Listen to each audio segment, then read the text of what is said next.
Nag-spirulina ako mga lodi. Ayun, spirulina. Gusto yan ng mga gapi. Green water lang kasi dito, direct sunlight eh. Ayun yung araw oh. Oh. Kanina alas 12, tutok yan eh. Malabo dito.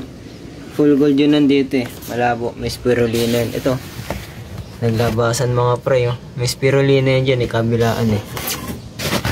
Ayun, kabilaan yan. Nabasa yung mga pre. Dito wala to, pre ng full gold. Dito balon moli. Bago sila.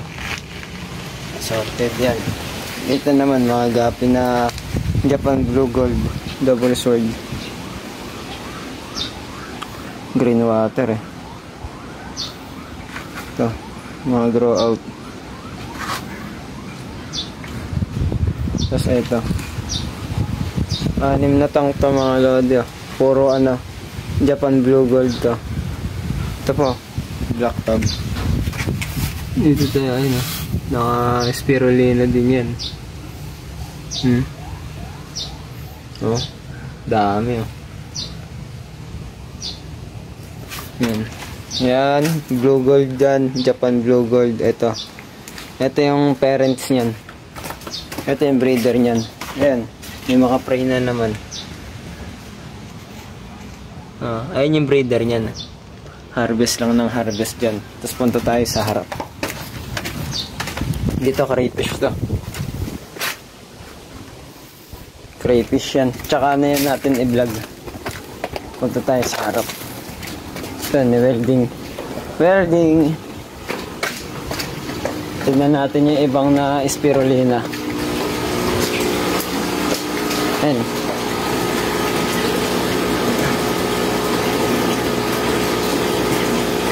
Gapi koy. Marami yung Japan Blue Gold dito mga lodi.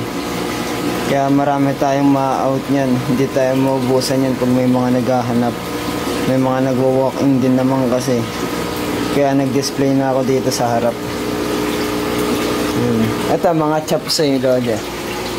Mga chapsay yan. Presyong pang masa. Chapsay. Punta naman tayo dito sa likod. Dito naman tayo sa marble balon molly. Gusto rin niya spirulina. Kasama niyan ay mga long fin green danyo. Dami niyan. May mga naka-display na tayo niya sa harap. Dito naman yellow banana. Spirulina, pinapak na rin ng snail eh. Dito meron din dito. Breeder ng koi gapi. Ayan o. Kadalasan green water yung ano dito eh. Direct sunlight kasi. Mga tank tsaka